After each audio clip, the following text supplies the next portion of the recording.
ఇది wrong. Okay, texture change అయిందా, ఒక క్రీమ్ ఫార్మేట్ లో తయారైందా, కొద్దిగా వాటర్ స్ప్రింకిల్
తీసుకుని హెయిర్ కి ఇలా పెట్టేసి ఇలా రుద్దేసి పొడుగు అంతా ఇలా రుద్దేస్తే మీకు యూజ్ అవ్వదు.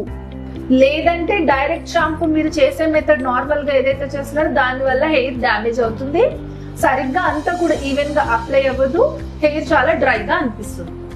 కాబట్టి ఇలా మీరు చేయలేరు కాబట్టి వాటర్ లో డైల్యూట్ చేసుకుంటే కొంచెం బెటర్ అని చెప్పారు. కానీ మరి వాటర్ లో డైల్యూట్ చేస్తున్నప్పుడు కూడా మీరు మిస్టేక్ చేస్తున్నారు. అదేంటో చెప్తాం. అదేంటో చూడాలంటే నెక్స్ట్ వీడియో చూడండి.